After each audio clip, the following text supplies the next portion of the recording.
hate to say that we were kidnapped and brought here. It's true.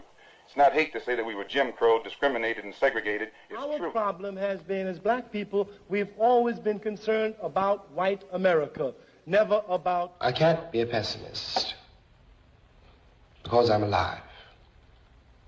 To be a pessimist means that you have agreed that human life is an academic matter. We might not be back. I might be in jail. I might be anywhere. But when I leave, you can remember I said with the last words on my lips that I am a revolutionary. And you're going to have to keep on saying that.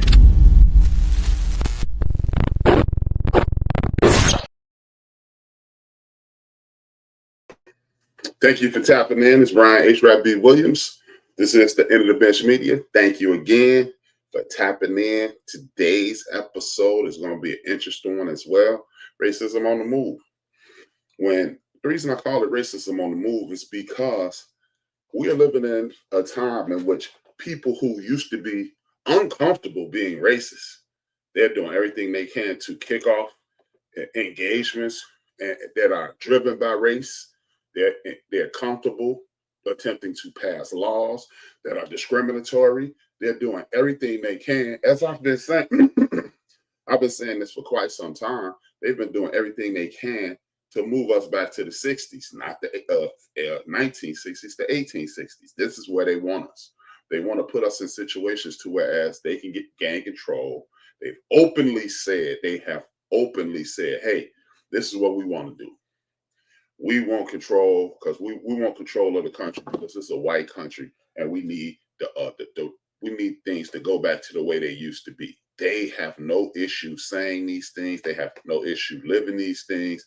And this is exactly the way they want it to be. So when you're dealing with people of that nature, you must deal with them accordingly. Now, with that being said, hit that like, hit that share, tell a friend, tap in. It's important. And you already know, every day I ask you, if you're not watching live, I need you to do me a small favor. Go to www.endofthebench.com. You see it on the bottom of the screen, www, World Wide Web, THAENDOFDABENCH. You know my logo. Don't go to the other one. It's two white guys. Hey, let them do what they do, but they're not doing what I'm doing. So, you know my logo. It's in the background. If you don't, let me give you. That's my logo. You'll see it. Make sure you're going there and not the other, not the other outlet. They're doing sports, which is nothing wrong with that, but they're not doing community empowerment and uplifting of our people. With that being said, thank you to Dolores and John. Dolores is my mother. John is my father. They came together, created me. I like to say I went to a party one night where my father left with my mother. It's a little joke that I have. Without them, there's no me. Without me, you be doing something else with your valuable time. And if you go to www.endofthebench.com, you'll be able to see the Black History video in its entirety. This is a video that I'll show at some point during the day. And as I show that video, I'll show you a portion of it, give you a little narration as it go along, and then you can watch it in its entirety on my website. The creator of Black Culture Unlocked will get the credit for it, and you'll be enriched. Hopefully you'll get information that you need, that I feel you need to know, and you can share with people, and then we can continue to grow and strengthen ourselves. Now, today, as I said, racism is on the move. You have people doing everything they can to regain what they feel is the control that they lost by allowing you to be treated as a human being. Now, with that being said, you have people, as I've said this 10, 11,000 times, you have people who are doing everything they can to pit us against each other. We are the working class. We are the middle of the country. You have people at the very bottom. They are breaking laws. They're doing everything they can. They may even be compounded by the disease of drug addiction or addiction, mental illness. Very few of them, but it is enough of them. You have people at the top, even less of them at the top, but they're controlling everything because they have the money and the resources, and they don't care. They're doing away with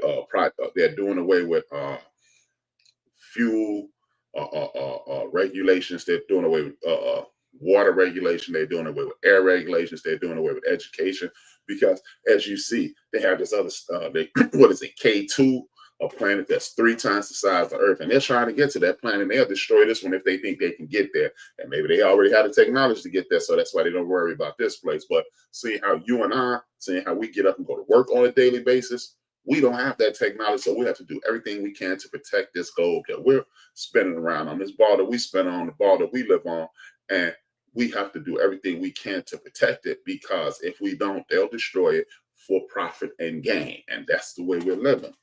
Now, as I stated, they do everything they can to ensure the world is great for them and horrible for you. And you know my moniker. I want to do everything I can for our great-grandchildren's grandchildren to live a wonderful life. Again, that is our great-grandchildren's grandchildren. That's how far we have to be thinking in the future. We can no longer think about 2026, 2027, or 2028. We need to be thinking 2032. We need to be thinking 2036. We need to be thinking 2040. And that's just the opening salvo of our conversation. If we're not thinking as far as 2040, we're thinking backward, because as you see, the people in the government, the people in other communities, the empowered people in the United States of America, they have been fighting the fights that they've been fighting for at a minimum 161 years. 161 years is the moment emancipation happened. You created black codes, Jim Crow, redlining, discrimination, and things of that nature. Then you also reverse our idea, saying that we need equal opportunities and equal rights, and you made it that we need to buy into their systems. We could stay in our communities. This is why you have people like Shaquille O'Neal and Wallow 267 and what's the lady Candace Owen and Jason Woodlight. That's why you have them turning their backs on us and speaking down to us and veiling it in I'm helping. I've never heard anybody speak in a condescending tone and attempt to help someone. Because if you're a human being like me with any pride whatsoever, when people start speaking in a condescending tone, you will turn your ears off, because I'm not accepting condescension. And that's the way the world works. So if you're speaking down to people, you're not trying to help them. You're trying to push them further into the mud and up and stand on their shoulders and make yourself look a little taller. But with that being said, this is why we can no longer buy into these tropes about LGBTQIE, illegal migrants, and businessmen running the country. Show me a group of businessmen who did a whole lot to help striving people, because I don't call people poor, striving people who get up and go to work every day, people who, where their ends may not be properly meeting. They may be introduced to each other, but they're not meeting. So, and here's the thing: if you really believe rich people care, I'm not saying give anybody anything, but you know what? Some of the richest people in America could literally go door to door and hand out everything you needed and then walk away and wouldn't even miss a dime.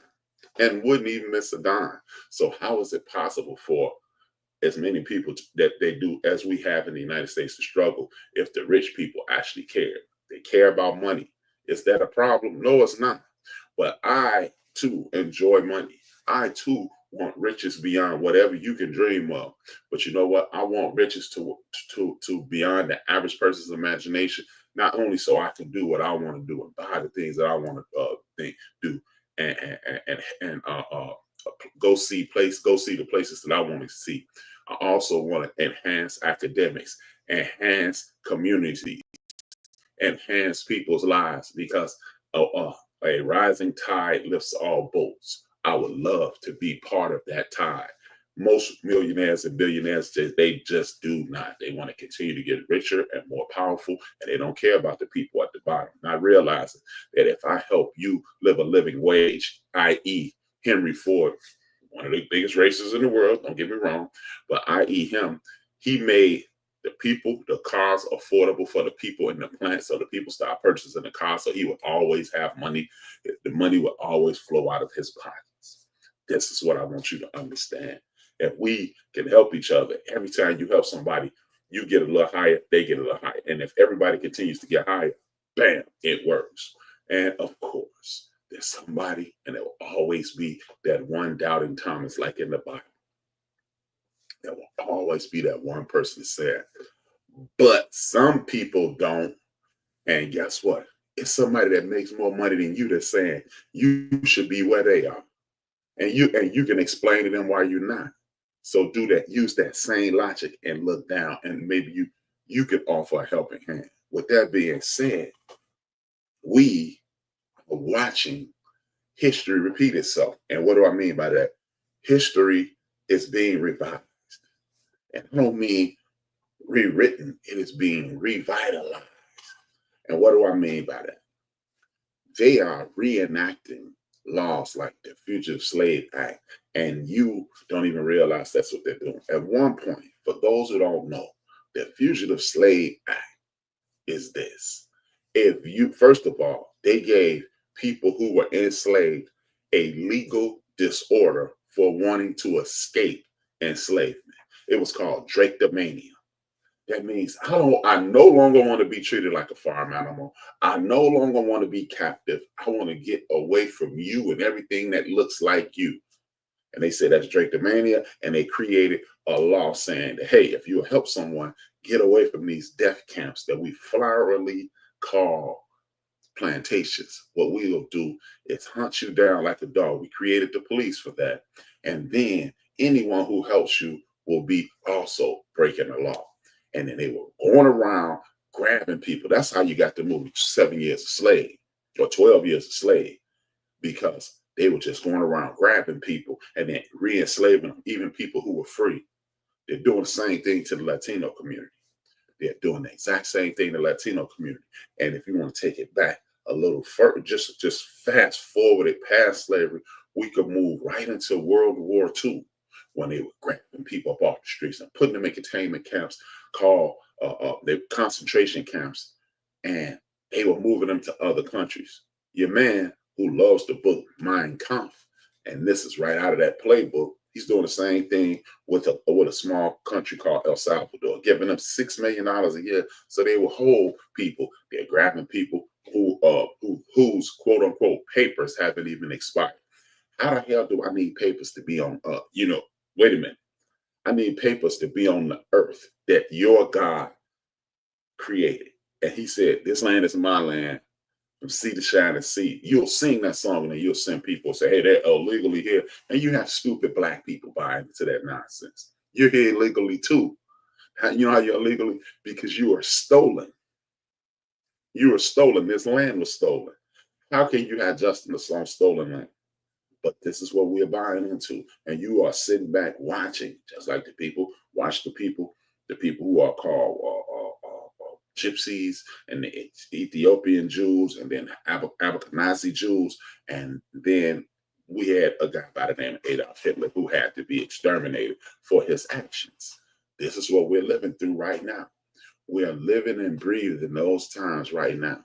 We're living the Fugitive Slave Act, and we're not doing anything about it. And guess what? If we don't start thinking about doing something, we will suffer the same consequences, because this same guy and his same regime and his same cabinet and his same DOJ and a Supreme Court led by three people of color, will have three people of color on it, and one poser. One of the three is a poser by the name of Clarence Thomas. You are in bed with these people, and guess what? They got something for you too. They have something they have something for you too. And what is that? They have a reenactment of this situation called the 14th. They are trying to revisit the 14th Amendment. I'm sorry for saying reenactment. They're trying to revisit the 14th Amendment. That's why you are here legally. And what are the things they want to talk about? Birthright citizenship. That's one of the things that the 14th Amendment addressed. If you're born here, you're a citizen. So what they're saying is people coming in here and they're having their kids here, and their kids are automatically citizens. You're right. I know some people that literally did that. So what? You stole the land. So how you gonna dictate what goes on the land? And again, how am I having people I'm seeing and listening to people in my community that's fighting against that? They're here illegally. It's just asinine. Another thing that they're talking about, that they want to rewrite the 14th Amendment. Equal protection under the law. That's because they didn't consider you a citizenship. If you get a citizen, if you get rid of birthright citizenship, you won't have equal protection under the law. Because guess what? You're not white or a man or a landowner. So they can kick you out of the country as well. Because if you don't have birthright citizenship, you must go back to your homeland. People who are in my community, please point to the direction of your homeland and give me the name. Your homeland, not like me when I did the DNA thing and I found out it's like 6 different countries in Africa that my DNA registered is in. Where your tribe? What's your tribe? Are you Ebro? Are you South African? Are you from Botswana? Are you from the Ivory Coast? Where are you from? So where would you go? Are you gonna be like Abraham Lincoln and let them send you over to Liberia? So work with me. Work with me. So when you're passing these things, man, and guess what? If you tamper with the 14th Amendment and you remove birthright citizenship, and then you have the ability to remove equal protection under the law, guess what else that does? Eliminates due process. So you don't have to go to court to kick you out. They don't have to respect you. They don't have to respect anything in the Constitution to kick you out. They just kick you out. And now we're walking around here in a white country. And then guess what? We have the late 1700s, early 1800s all over again. And that's where they want to be. But here's the thing. What I want you to do is, since you don't want people of color here, whether they're from Asia, whether they're from Latin countries, or if they're from African nations, descendants of African people from African nations, well, what I want you to do is this. Let us take all the things that we invented, and then you give us someplace to stay. Don't use our stuff. Don't use any of the mathematics that we created. Don't use the banjo, since everybody want to fight over country music. So y'all say country music is yours. Nope, we invented the banjo.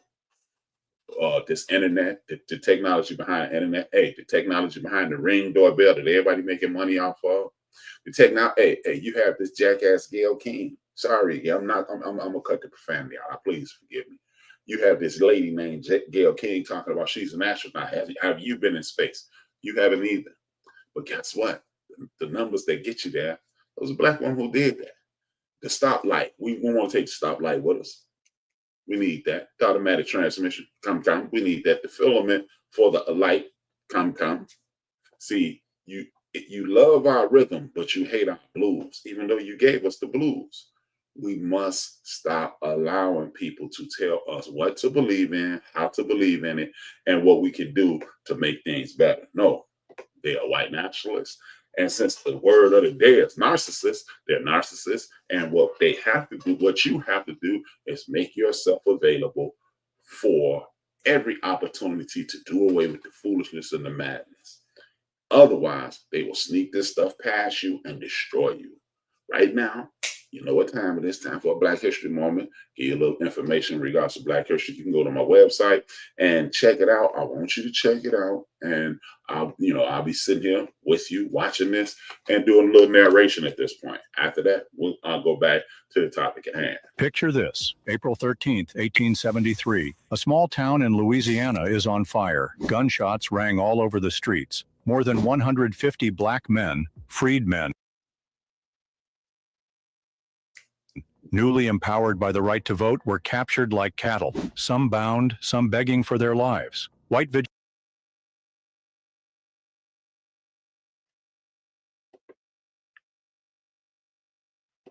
What I'll do is hit pause right there.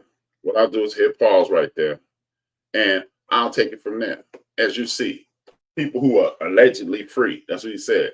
These are the people who were emancipated after the war we won for them.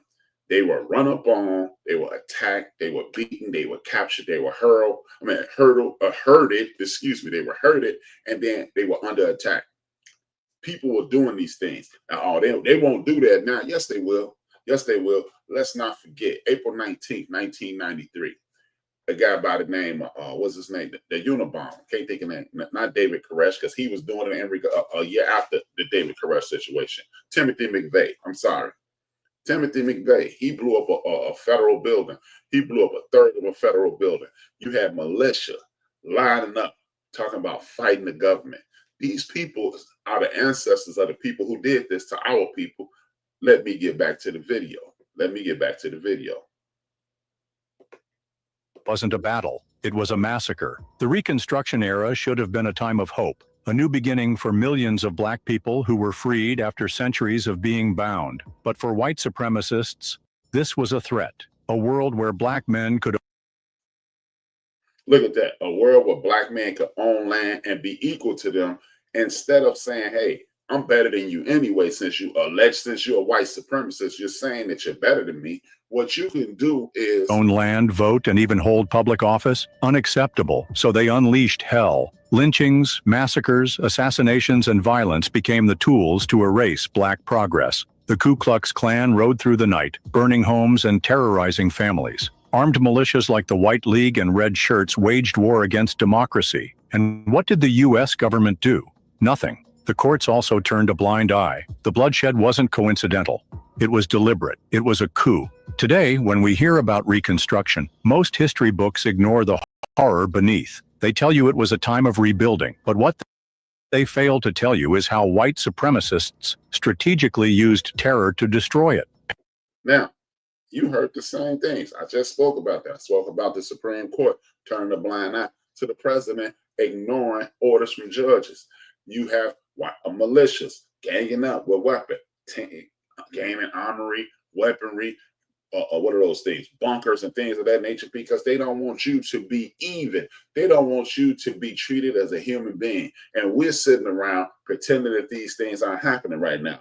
I'm gonna play a little more of this video, and then you'll be able to see exactly what's going on in the past is happening right now. Paving the way for Jim Crow, segregation, and over a century of oppression. This wasn't just about racism, it was about power. Black people had dared to dream of freedom. White supremacy made sure that dream turned into a nightmare. But how did they do it? How did America go from liberating 4 million enslaved people to lynching them in the streets years later? Why did the government abandon its promises? And most importantly, how does this history still affect America today? Stay tuned as we expose the truth about Reconstruction-era violence, the massacres, the betrayals, and the government's complicity. We'll uncover how white supremacy didn't just survive after slavery. It evolved, adapted, and took over. Hit that subscribe. Now, with that being said, as you see, this is exactly what I've been saying since you've been watching my programs. These are the things that are happening now. History is returning. But what I want you to understand is, even though it's coming back, it doesn't have to stay. We can win this fight. All we have to do is wake up and stop participating. First and foremost, we live in a capitalist nation. And when you live in a capitalist nation, what you have is this: the ability to fight. You don't have to fight with bloodshed. You can defend yourself. You can definitely defend yourself, but you don't have to fight with bloodshed in the street. You can go to work, go home, and live in a minimalist life. What is a minimalist life? Reduce your things to the things that are purchased and controlled in your community. That's it. That's all. Don't buy a new car. Don't stream as much. Don't go to the movies as much. Only watch things that are pertaining to your community and enhancing your community. Make sure the people who are making those things are buying back into our communities. That's how you fight. Then, as I stated yesterday, you make sure everyone has the ability to vote and register to vote. As politics, are we going to vote our way into Wakanda? Hell no. No, we're not. We will never vote our way into Wakanda.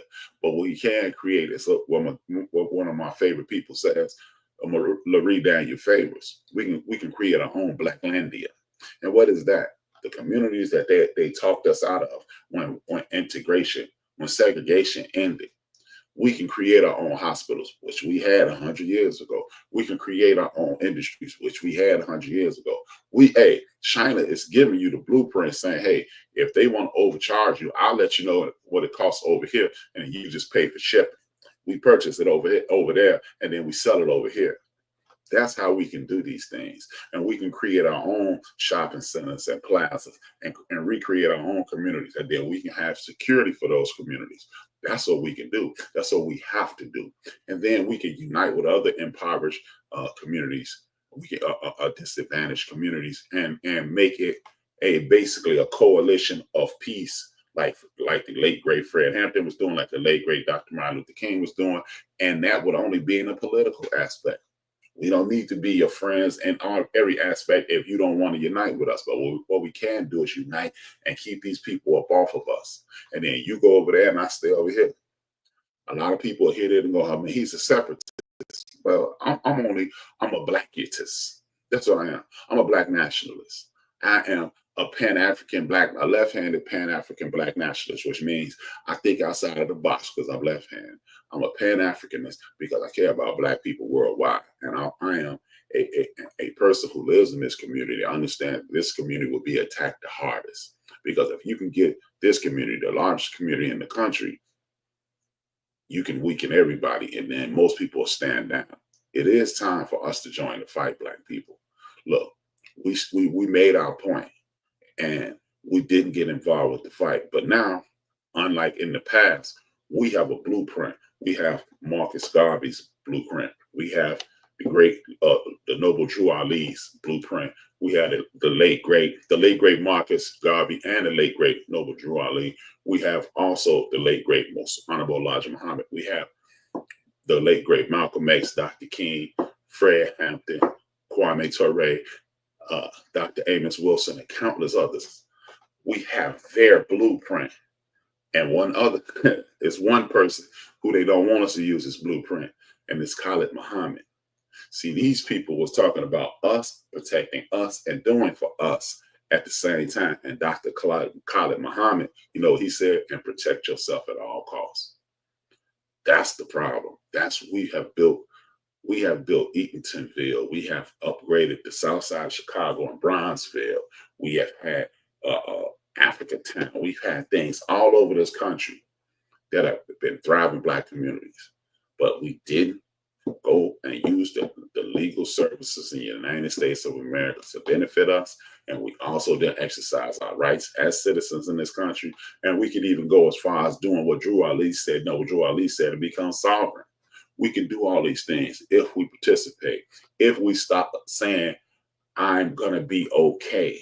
You're not going to pray your way out of it. Because if you just pray and don't do anything, and guess what?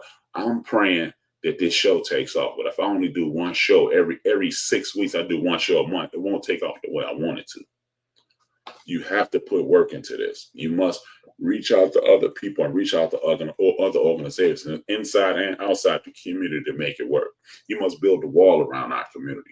We must build a wall around our mentals, meaning enhance our knowledge of our circumstances, our past, our successes, and then we'll be able to, we will do that. We're going to back map it to those times, and then we'll be able to see the future, whereas we can thrive, excel, and prevail. We don't have to succumb to everything someone wants for us. We can start striving for the things that we want. We don't have to do that. And shout out to the people who don't like black people who continue to comment on my work. I appreciate it. You helping, whether you know it or not. Shout out to the people overseas who show me a tremendous amount of love, because it's greatly appreciated. So shout out to and thank you to the people who are subscribing lately. Man, I've had more subscribers in the last 45 days than I did in the last 6 months of last year. Clearly, that means I'm making improvements and I'm doing things a little better. So your participation and your support is greatly appreciated. Those are the kind of things that we need to continue to do as a community. Working class people, no matter what your culture is, as I say every day, I am talking to my community, but I'm speaking for all humanity. Because guess what? Every time we come up, everybody in the United States come up. And when the United States come up, even though we only make a small percentage of the earth, everybody on earth flourishes. So even if you don't like me, continue to watch, continue to support, continue to build up our community. And then at that point, we will rise, and people up under us will rise, people up under them will rise. And before long, we will all be living solid lives.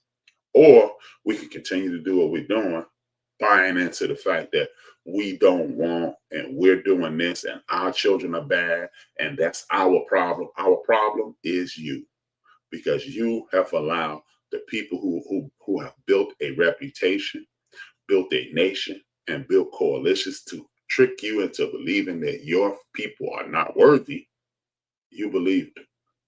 So if you believe them, just because of your small sample size of the world, If you don't know 1,000 people, maybe you should and communicate with them on a regular basis. Maybe you shouldn't assume because your oppressor told you these things. If you're quick to down your people when you see something bad happens, even if you don't even know it's them, because the media and social media has told you this, maybe, just maybe you need to open up a media outlet like the Financial Times. I don't mean CNN, MSNBC, and those clowns. The Financial Times. The Financial Times will give you the guidance to where the money goes. As that young man who got out the truck years ago, where the money resides. The Financial Times will tell you exactly what's going on because they're talking about the money. And when you live in a world that is guided by capitalism and greed, you want to know where the money's going so you'll know where you need to start to build your defense. So that's why the EPA they're trying to do away with it. That's why they want you dumb as possible. They don't want you to learn. That's why they want to do away with your history, because if you learn, you get power. Knowledge is power. It would allow you to excel and prevail. So with that being said, I'll see you guys tomorrow. It is a wonderful situation. It's a great day to have a great day. And I want to thank you again for continuing to support. Hit that like, hit that share, comment after the show is over if possible, or during the show.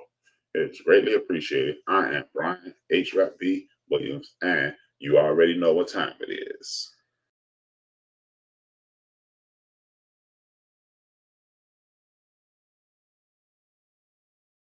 More life and more blessings. Rise up and give thanks and stop stressing.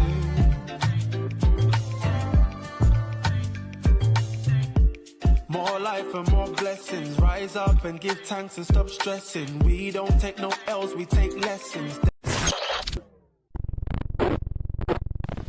And it is necessary for those people who rule over us and who rule over African people the world over, if those people are to stay in power, they must destroy our ability to love each other in a healthy sort of way.